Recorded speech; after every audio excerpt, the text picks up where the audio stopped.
Hello and welcome to this episode of Community Connections, airing right here on OROMIA11 Media. I am your host, Anna Orr, and today we are talking about the CanGrow Grant Program through the Office of Cannabis Management.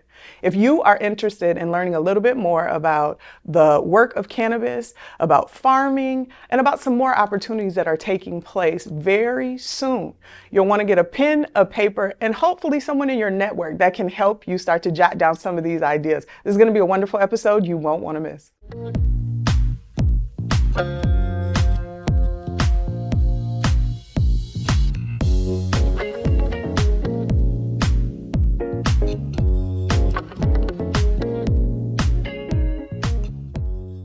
Welcome back to this episode of Community Connections. Jessica Jackson, you are here as the Director of Social Equity for the Office of Cannabis Management.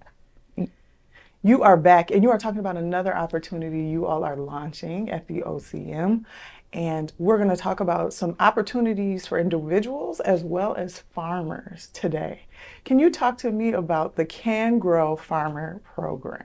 Absolutely. So the CanGrow Farmer Grant Program has two big funds, and they are meant to support farmers to get into the cannabis industry through two different ways. The first is our CanGrow Farmer Education Grant Program, which is meant to support nonprofit organizations that work with farmers to teach them about the different regulatory structures within the industry and help them get access to the industry. So that grant is up to $49,999 to help fund curriculum and educational programs for different types of organizations that are going to help teach farmers to get into cannabis. And then the second wave of that grant program is the CanGrow Revolving Loan Grant, which awards nonprofit corporations a micro loan account to then fund those farmers to build their businesses. And those loans to farmers are up to $50,000 again, but if there is another match, it can go up to $150,000. The nonprofit organization would be eligible for a fund of up to $500,000 to award to farmers. Yeah. That's a really big deal. And I think it's so important because we just were talking before we were on air about the state fair and about Minnesota being agricultural country. And for people that don't travel out far to rural Minnesota, they are so unaware at how much farm country we really do possess in this state. And if you're not a dairy farmer, you think, well, there's really not a whole lot of relevance. But the truth is there is such a large landscape, excuse the pun, about what's able to happen here. And so I think as we're talking about people that are younger generations of farmers or maybe even older farmers that are still trying to hold on to their farms and secure generational wealth for their family, this is an opportunity for them to pivot and think about another lane that actually could be quite successful for them. Now, as we talk about that, can you talk to me about where this idea even came from for the Office of Cannabis Management to say, we're actually going to do some really low interest loans. We're going to do some education for farmers. We're going to do some business planning to start to reshape what the landscape of this opportunity can look like. Yeah, Minnesota did a really great job. Our legislators did a really great job designing a law that includes so many different types of funding sources to support what the industry needs and what Minnesotans need. And so as we think about the agricultural history, farming is a part of our cultural identity here in Minnesota, whether we're thinking about the stewards of land and water, whether we're thinking about even our own DFL party includes farmer labor, so we're thinking about farming and agriculture at almost all intersections. And so our legislators really listened to community and really did their research around what this industry would need to thrive. And one of the points that they identified was an entryway for farmers or those who are already in agriculture to pivot, as you said, or increase their portfolio. Perhaps, I am a dairy farmer and that's not going so well all of the time, all of the seasons of the year. There's opportunity for me to enter the legal cannabis industry. And the way that the grant is written, it doesn't mean that you have to go into cultivation only. Let's say you want to own a micro business in your community. So you'll have the full vertical where you're able to grow and sell and manufacture products. You can enter the industry at any juncture with this grant program. I think that is so important to share with people, that it is not one lane, but there are multiple lanes available. You just want to see which one works for you. Mm-hmm. And you have the support of the Office of Cannabis Management to help you navigate what that looks like. Now, while we're talking about people that are potential candidates, let's start talking about what makes them. Yep. And I think that that's where I appreciate you clarifying here, because this funding is obviously meant to support farmers, but the funding from our office does not necessarily go to farmers directly. Mm-hmm. They go to nonprofit organizations or civic organizations that work with farmers. So the education grant can go to a variety of types of programs or partnerships between those different. So it could be a local government, it could mm-hmm. be a school, it could be a nonprofit organization, or it could be a partnership between any of those types of organizations, and we fund them to work with farmers. So once we have our grantees, we'll be able to say, oh, you're looking for education, here's our grantees that are doing education with you for farmers. So we'll have information to share to farmers directly after the grants have been awarded. And then the other grant, the micro loan program, the revolving loan program, goes to nonprofit corporations that are registered with the Minnesota Secretary of State, mm-hmm. have up-to-date tax records, and also have representation of agriculture on their board. So we want to make sure that these organizations have experience leading agricultural businesses so that they can speak to some of the nuance of funding agricultural programs. And those are nonprofit corporations who also can issue loans, right? So have some sort of fiduciary relationship with their clients. Now, we talked about some of the potential rewards of being able to be a part of this initiative, but you guys are offering some educational training as well. What is some of that going to look like? Because I'm sure people are thinking to themselves, am I going to be standing out in the field listening to somebody talk about something? I'm not really a classroom person. That may not work. I may prefer to stand in the field. But what can they start to expect if they're looking at this and going, you know what, I do need some training, but I need to know what I'm getting myself into? And the program funds a variety of types of learning. So it could be more hands-on. Maybe you're going to tour a cultivation to learn what cultivation looks like. Or it could be a seminar where you're learning in a large group. It could be one-on-one mentorship with folks who have navigated the cannabis industry and they're seeking to share their knowledge and some of the pitfalls that they've experienced. The real goal is, a lot of times folks think, I can hop right into this industry. I'm ready. I've been doing one type of business. I can do this. This is still a federally illegal industry that is highly regulated, and there are lots of risks, lots of benefits, but there's lots of risks that you need to know how to navigate. And perhaps you have entrepreneurial acumen, right? Like, you know how to run a business, you know how to keep your records, you know how to do all those things, but you don't know the regulatory structure of cannabis. And so what we're looking for are educational programs that can speak to both of those nuances, that can help support folks' entrepreneurial growth, but also help support their understanding of regulation and compliance.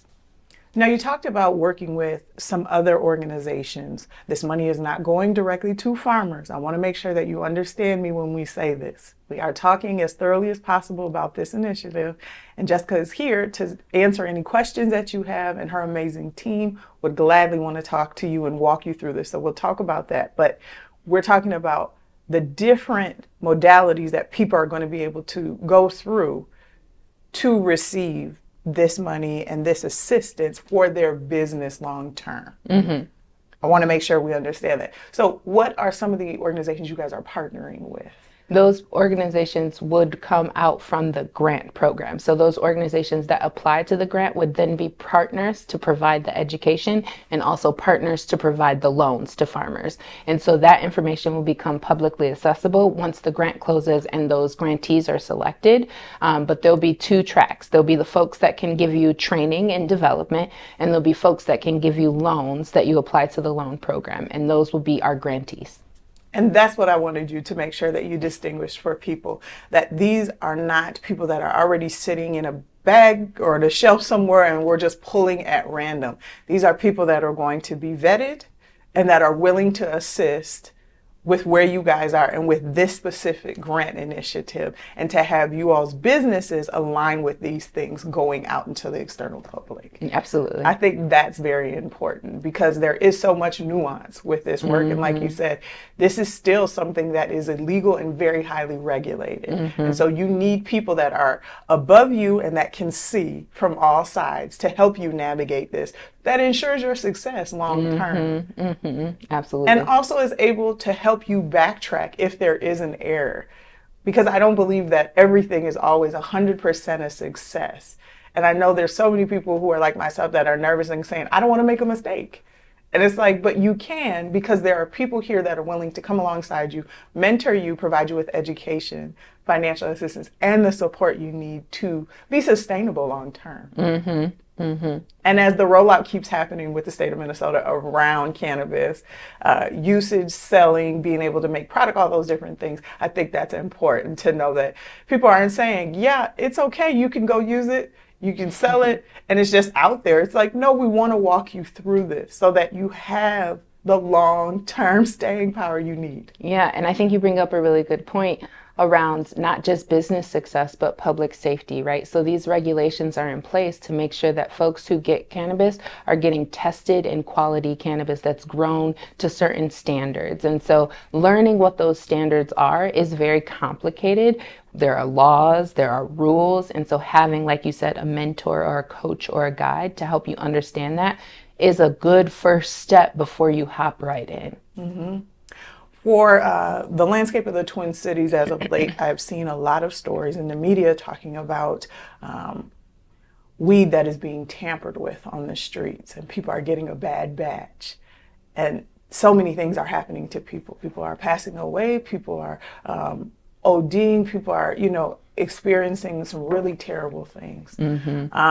And so to hear that there is a specific office that is willing to make sure from the soil to the consumer, there is someone overseeing this to make sure that this is optimal safety. Absolutely. We caught it from seed to sale, and we important. track it every step of the way. And those are the types of things around compliance that folks need to understand, wherever you get your product from, we know the origin through our standards that we're following. Now, you shared with me earlier in the interview about you all getting some feedback from the community and from some farmers about what this would look like if you all were daring to launch an initiative like this. While you all are in the middle of this, what has some of the information been thus far? I think that, like I said, Minnesota is uniquely positioned to have multiple grant funds that support different needs within the industry, whether it is community reinvestment or capital for folks entering the industry, or technical assistance and training for folks that are interested in the industry. There's a lot of support that has been designed in our bill and in our law that is commendable. They put a lot of dollars behind this industry. I think that the community feedback has been one that we need the money. So they've been affirming that work that the legislators have done to say, like, keep it coming, keep it coming at mass. And then some of the work that we've done with our Department of Ag and the Emerging Farmers Program specifically has really shown a light on what some emerging or early stage farmers really need. And a lot of it is like capital for land access and capital for equipment, right? Some of the equipment that the cannabis industry uses is really expensive and costly. And so being able, and then some of the things is if I've never had a business and I don't have business credit, being able to be eligible for a small loan that can build me some business credit is also a need. And so what we've heard a lot around is how this meets multiple needs for different markets within the farming community. Now, with you being the Director of Social Equity, what is your hope for impact on the community with this specific effort? I would love to see more folks interested in the cannabis industry who have a history in farming in Minnesota. I think that Minnesota has such a legacy for farming here, and I would hope to see them seeing cannabis as a viable opportunity. I think that cannabis is, because it's federally illegal, because there has been a lot of rhetoric around the plant, it is highly stigmatized, and I'd like for farmers and their engagement within the industry to help destigmatize that, because we all can name that that farming is part of the Minnesotan culture. Can cannabis farming be a part of that as well? I think it can. I think it can. And I think you all at the Office of Cannabis Management are ensuring that will be long term, not just a fly by night, a phase, as I think some of the elders would say. Now, for people that are having questions about this or that want to look at the information and things like that, where can they stay connected to, if this is not the opportunity for them, what's the next one coming up for them? And what do they need to know to get ready? Absolutely. So our website is the most prominent resource, and on our website you can subscribe to our listserv, which gives lots of updates through newsletters and posting that way. And our website is mn.gov/OCM. And when you go to that website, there's a lot of different, on our toolbar, there's a lot of different sections to our website. Mm-hmm. If you're interested in what type of grants exist throughout the enterprise, you can click on businesses, and the drop-down menu has a list of the grants. You can go to the grants list there. If you're interested in the CanGrow program, right on our homepage, there's a tile that says CanGrow, and you can click right there, or you can go to the social equity division, and CanGrow has its own page there. But our website is the best starting place. You can sign up for our listserv for alerts that come up, and you'll get the alert once we have grantees that have been awarded, so you can know where to get that technical assistance and where you can get those loans.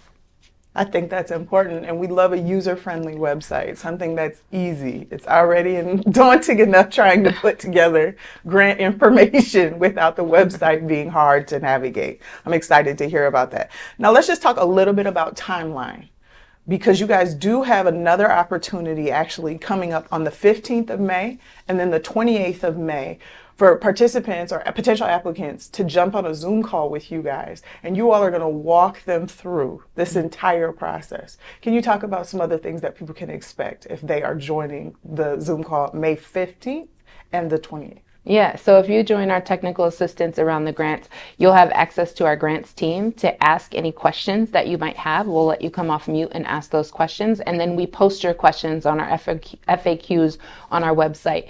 We'll walk you through how grants are scored so that you get like our because these are competitive grants, you'll get how these are weighted against one another. You'll get information about what an eligible organization needs to have in order to qualify.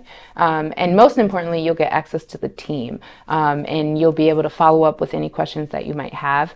The grant does close on June 3rd at 4:30 p.m. And so those are well in advance of the closing date, so you can get some information before you actually have to have the application submitted.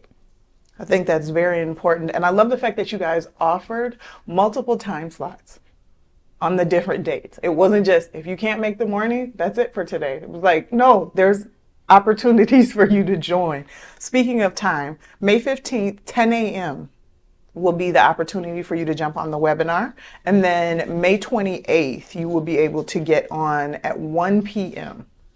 if you need help with any of the documentation process or application, process, and have questions. And we also already have had one that video webinar is already posted. So if you can't make either of those times, you can watch that. And again, we list all of the questions that are asked on our FAQ on the CanGrow page. I think that's wonderful. Make sure that you guys are going to the website. You also are taking down materials with you so that you can jot down information. If there is a question that comes up, if there is a part that you are struggling with, I love that you're able to access the webinar, pause it at your own rate, listen to it back, write down the information necessary or gather your information necessary, and then move forward so that you're able to stay with the timeline before the 3rd of June, which is when this process is going to be wrapping up. You will not want to be behind.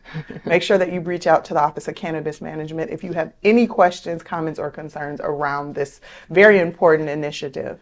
Lastly, what is next for the Office of Cannabis Management as summer is on the horizon? So we have our lottery, which is going to be our first round of issuing licenses out on June 5th.